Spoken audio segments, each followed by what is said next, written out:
Today is the day that we finally start talking about the Diocesan Annual Appeal around here. Now, don't lose heart.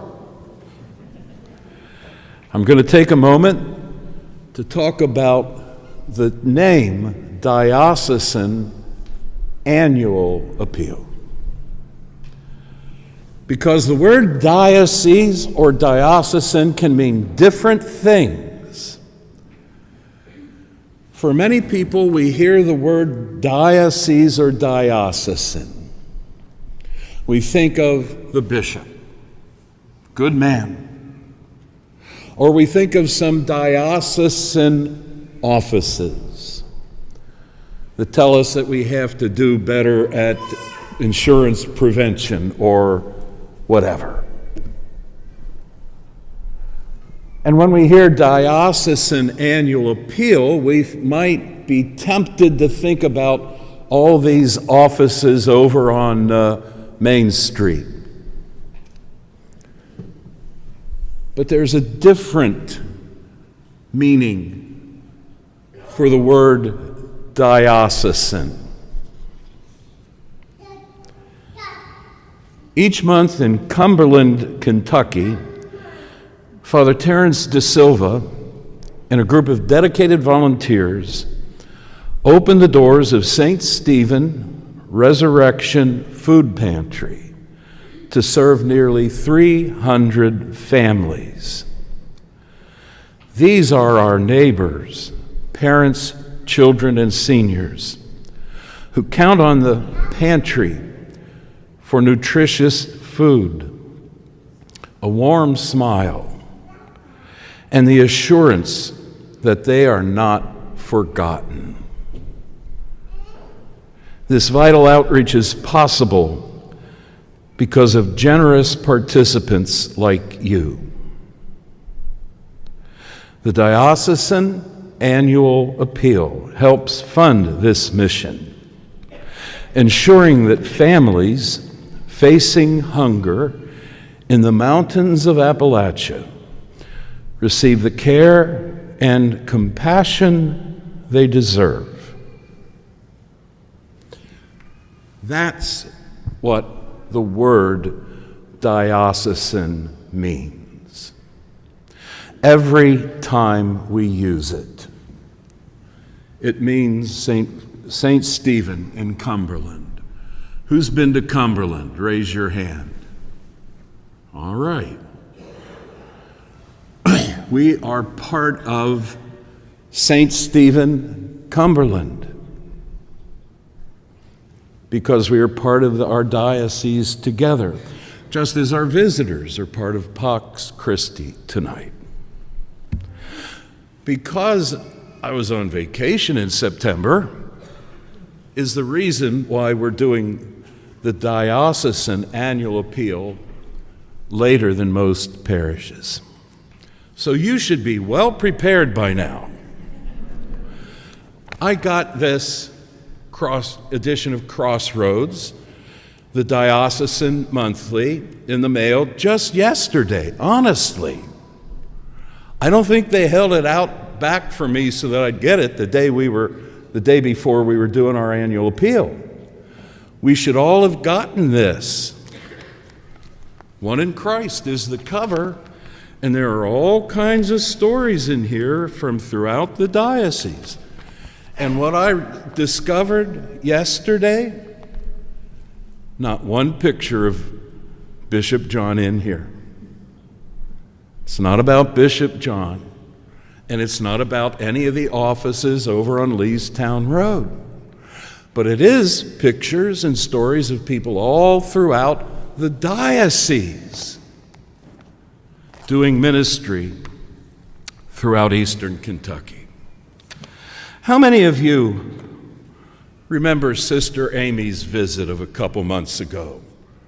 Sister Amy representing Holy Cross Parish in Jackson. Raise your hands if you remember her visits. All right.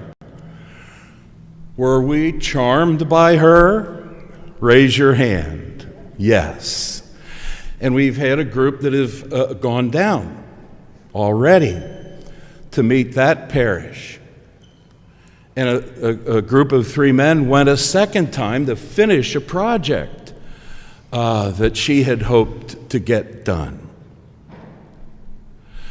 Sister Amy shared with me that her whole salary and basically the function of that parish is covered through the Diocesan Annual Appeal, as well as through the kind of out-of-state mission appeals that our priests and sisters and ministers in Eastern Kentucky go out to do.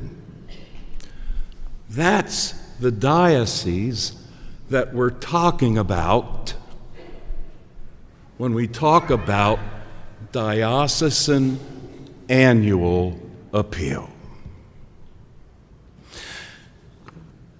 This is probably, you got this so long ago that you probably lost it or thrown it out already. I'm going to read part of it to you. 59% of what is collected in the Diocesan Annual Appeal goes to parish operational support.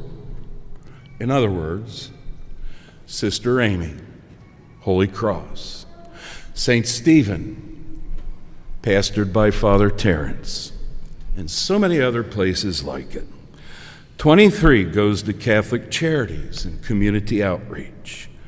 9% goes to retired priest support and seminary education. That's the diocese.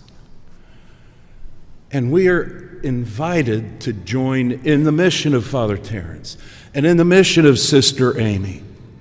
We are invited to join in the care of our retired priests who I hold in such great esteem and honor.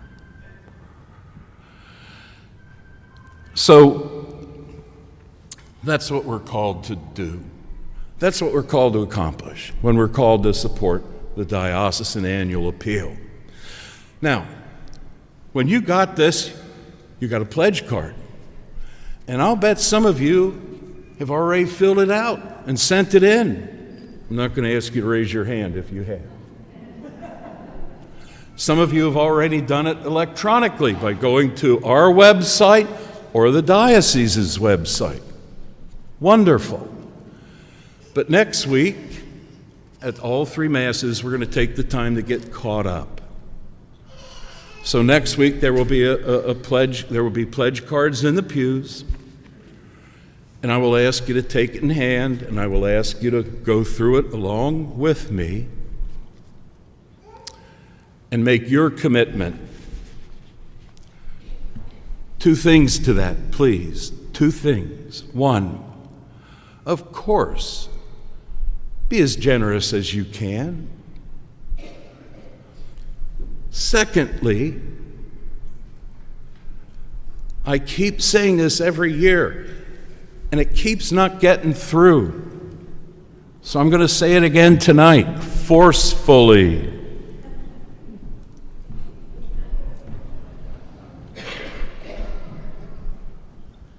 I want every parishioner to make a pledge to the Diocesan Annual Appeal.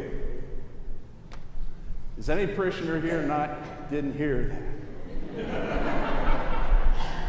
Now, when you've prayed and you say, I'm on a limited budget, I'm retired, Social Security doesn't, we love you. We love that you are, we don't love that you have those limitations, but of course we love you as you face those limitations.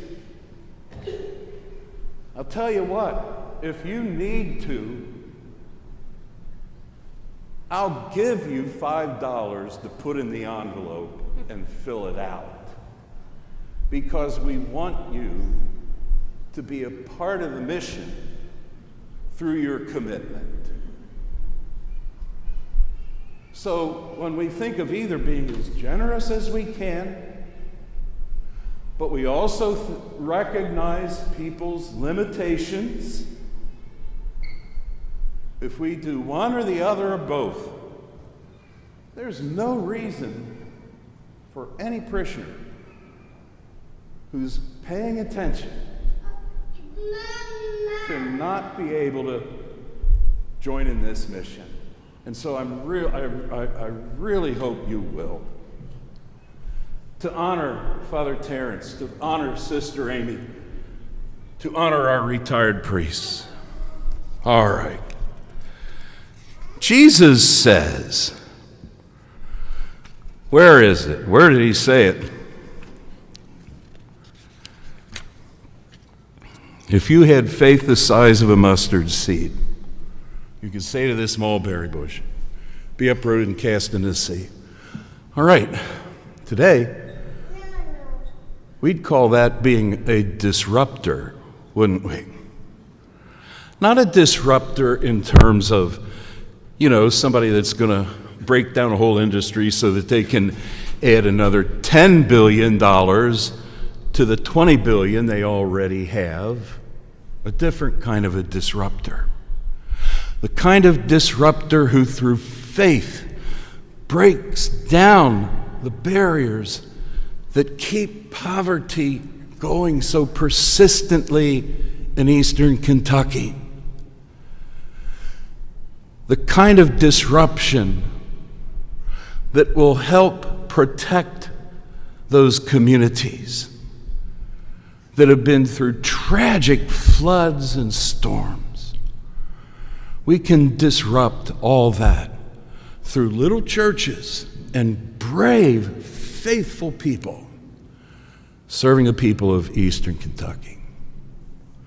That's what the word diocese means. And if they have every one of us joining in that mission of theirs, making it our mission, the Lord's will be done.